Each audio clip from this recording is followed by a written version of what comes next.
सबको जय यीशु की। आइए भाइयों बहनों, प्रभु का वचन सुनने के लिए मैं आप सबों का हार्दिक स्वागत करता हूं।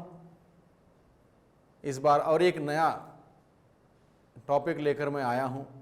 आइए हम सभी प्रभु के वचनों को सुने, प्रभु के प्रेम का अनुभव करें, वचनों के सहारे प्रभु की आशीषों को पाएं।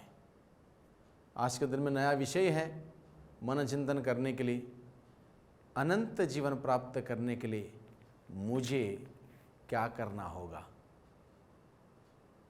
अनंत जीवन प्राप्त करने के लिए मुझे क्या करना होगा, यह सवाल एक नौजवान लेकर आया था प्रभु यीशु के पास। तो मैंने सोचा क्यों ना हम इस सवाल को लेकर मनन चिंतन करें। इसलिए मैं स्वागत करता हूं आप सबों को इस विषय को लेकर मनन चिंतन करने के लिए। और इस विषय पर मनन चिंतन करते करते एक प्रकार का सॉल्यूशन आपको मिल जाएगा। अनंत जीवन प्राप्त करने के लिए मुझे क्या क्या करना होगा, क्या नहीं करना होगा। इसलिए हम ध्यान केंद्रित करें प्रभु के वचन पर कि अनंत जीवन प्राप्त करने के लिए मुझे क्या करना होगा। मुझे व्यक्तिगत रूप से, उस नौजवान का सवाल जरूर था, लेकिन उस अंदाज से ना देखें। हम ये सवाल मेरा सवाल है, आपका सवाल है, हम सबों का सवाल है। मुझे क्या करना होगा, मुझे अनंत जीवन प्राप्त करना है, इसलिए मुझे क्या करना होगा। इससे पहले कि हम इस विषय पर और गहराई से अध्ययन करें, मैं चाहता हूं कि प्रभु का वचन हम सभी सुने, उस वचन के सहारे हम मनन चिंतन करें।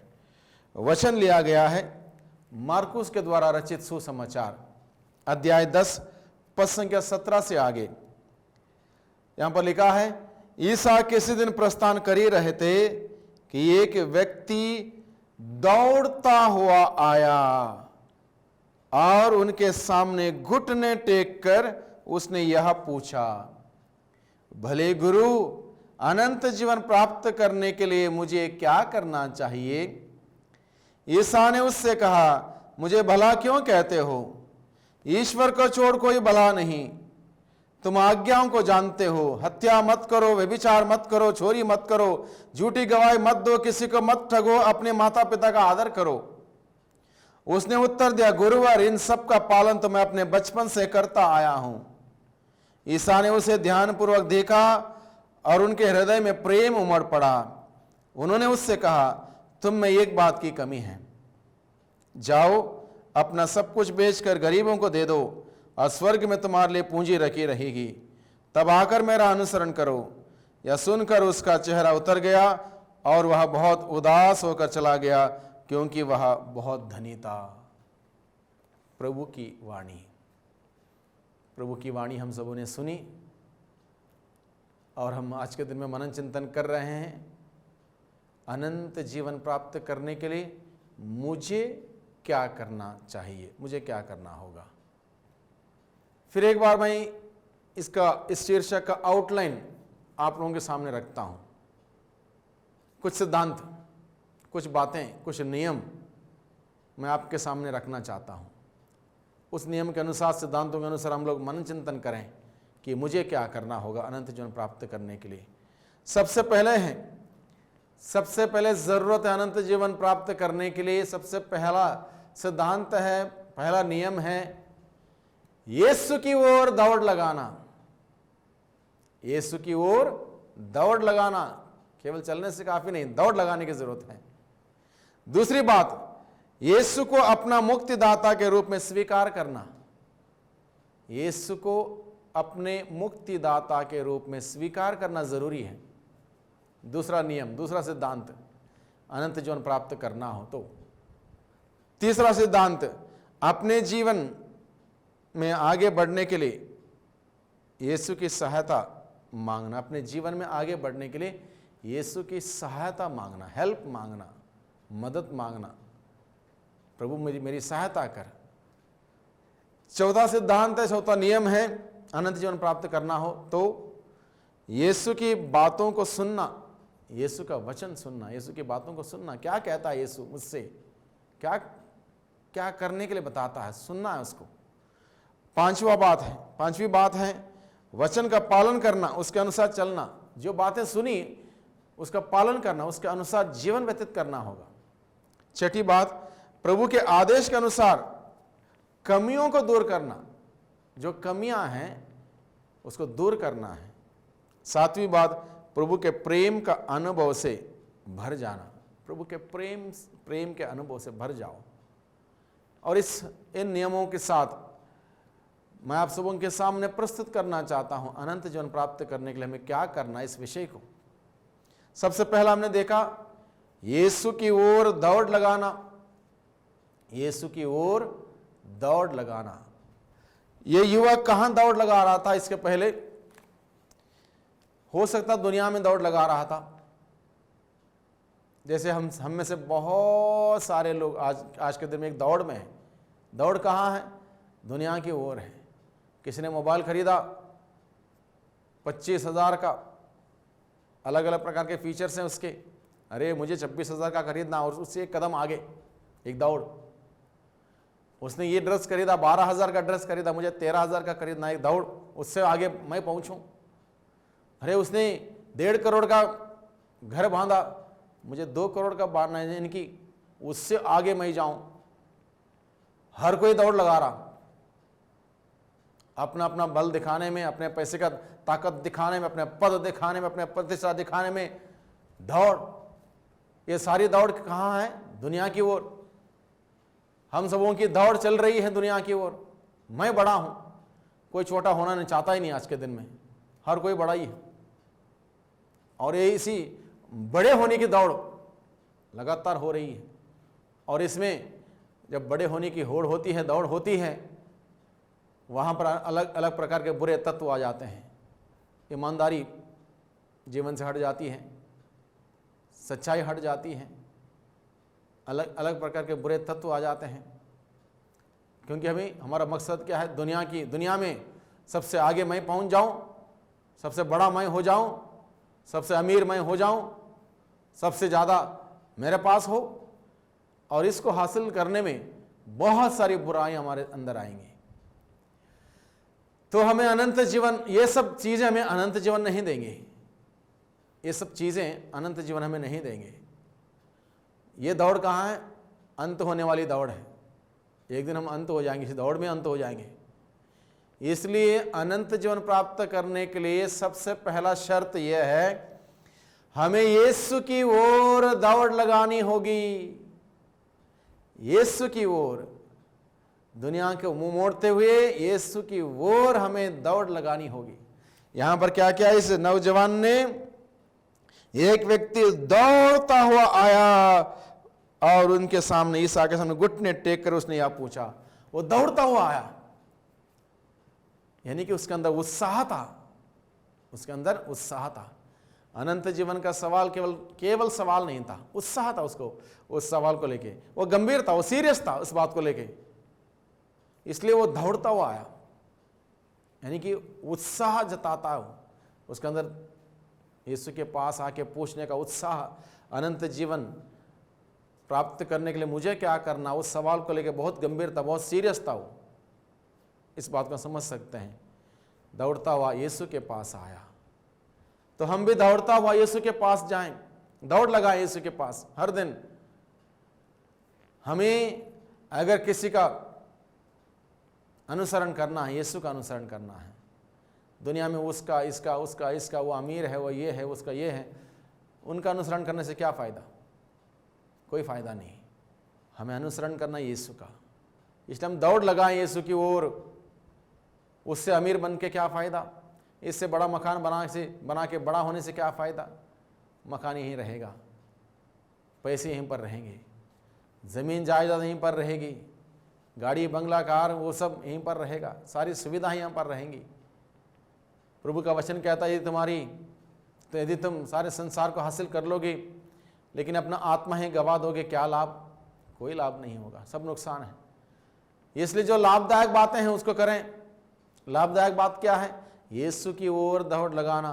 इन सभी बातों को मुंह मोड़ते हुए यीशु की ओर मुड़ जाना, यीशु की ओर दौड़ लगाना बहुत ही ज़रूरी है। दौड़ लगाने यानी कि उत्साह के साथ यीशु के पास जाओ इस सवाल को लेके, प्रभु अनंत जीवन प्राप्त करने के लिए मुझे क्या करना होगा, और दौड़ लगाओ। सबसे पहला यीशु की ओर दौड़ लगाना। दूसरी बात, यीशु को अपना मुक्तिदाता के रूप में स्वीकार करना, यह बहुत ही जरूरी है। अनंत जीवन प्राप्त करना है तो हमें यीशु की जरूरत है।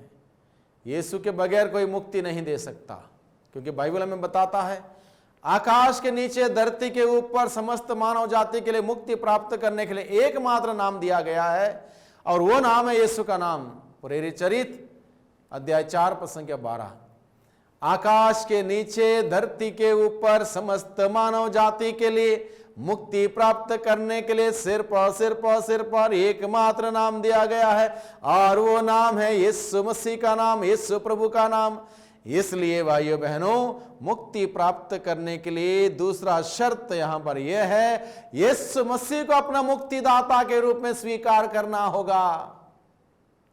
प्रभु यीशु, तू ही मेरा मुक्तिदाता है, तू ही मेरा उद्धारक है, तू ही मेरा रक्षक है, मेरी रक्षा कर, मेरी आत्मा की रक्षा कर।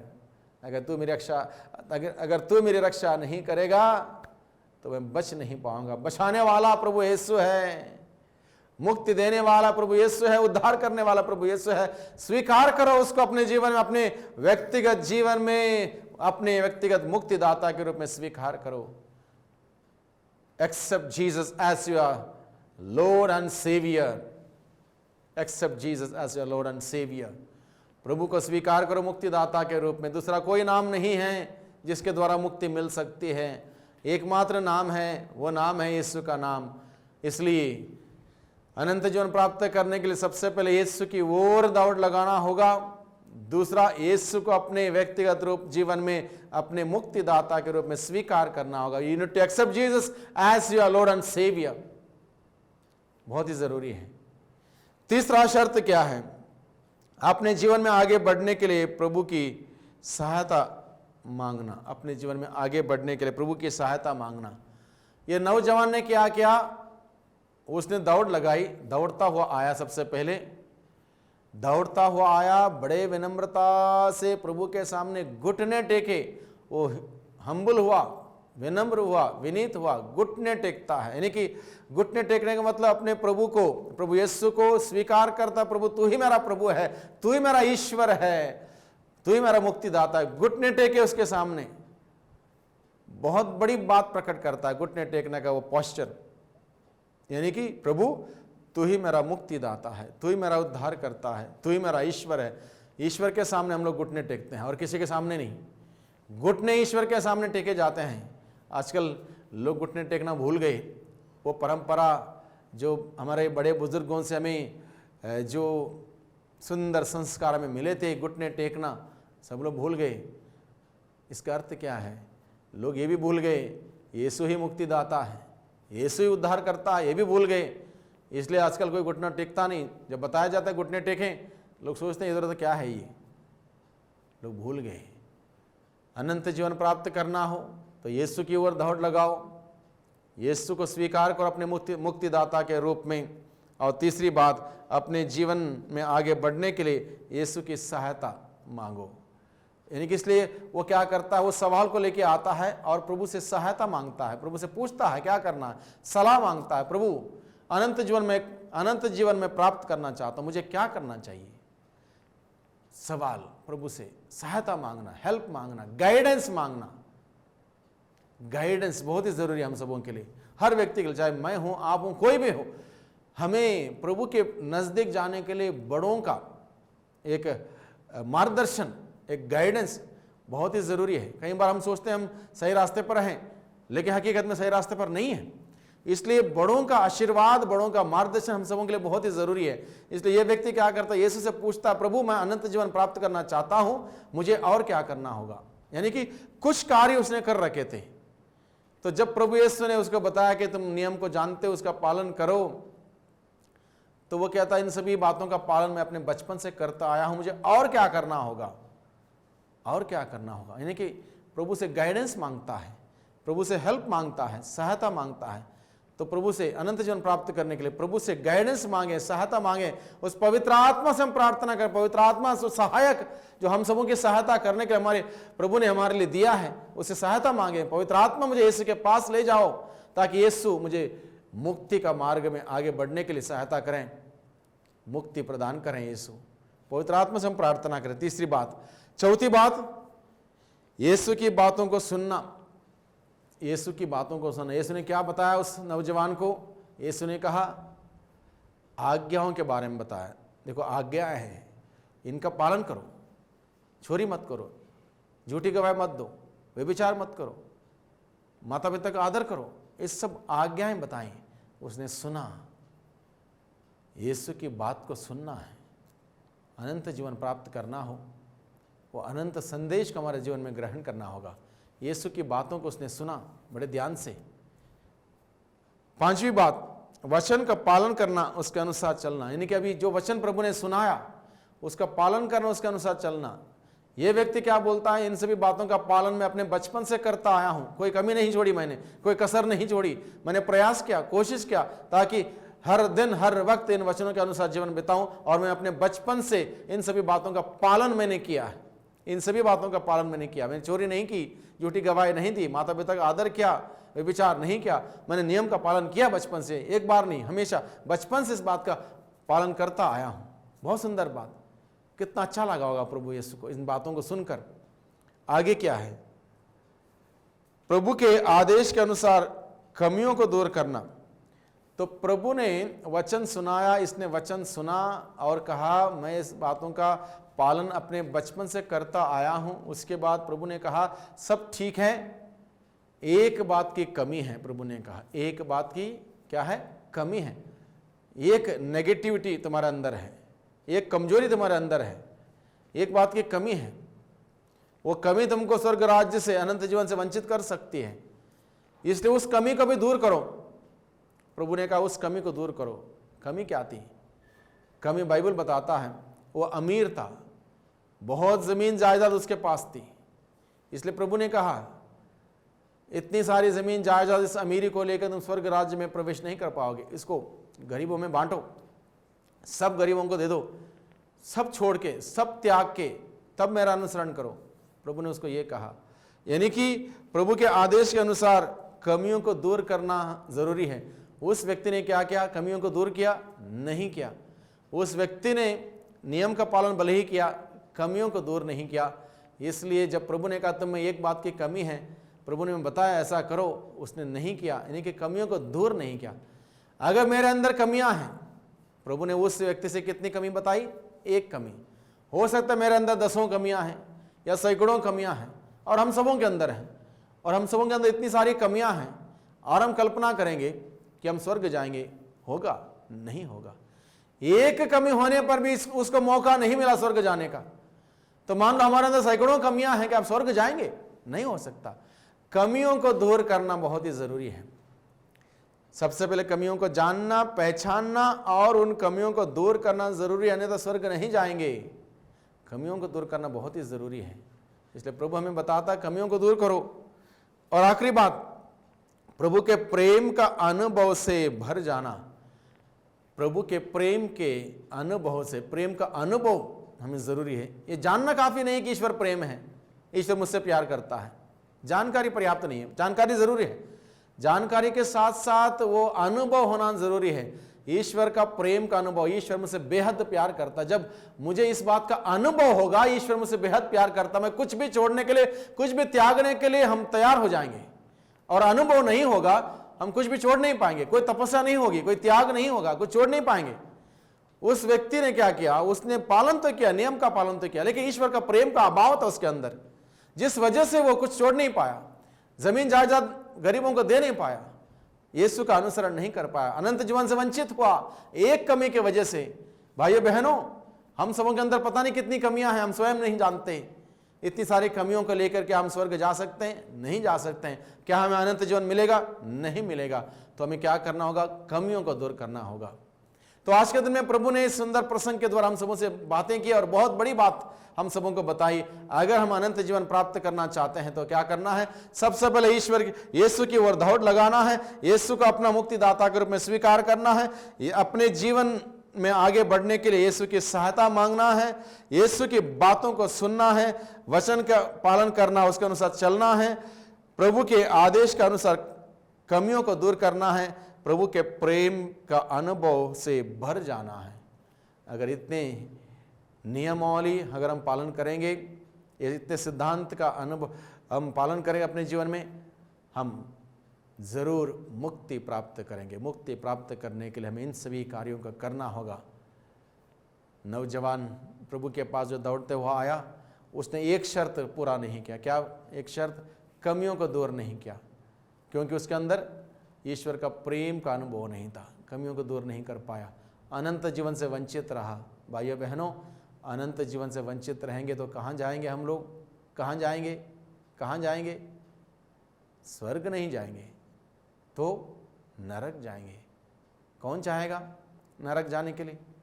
तो हम प्रयास करें, दौड़ लगाएं, आज ही से प्रभु की ओर दौड़ लगाएं, प्रभु का अपना मुक्तिदाता के रूप में स्वीकार करें, प्रभु की सहायता मांगें, प्रभु की बातों को सुने, उसके अनुसार जीवन व्यतीत करें, कमियों को दूर करें, प्रभु के प्रेम से भर जाएं और प्रभु हमारी सहायता करेगा।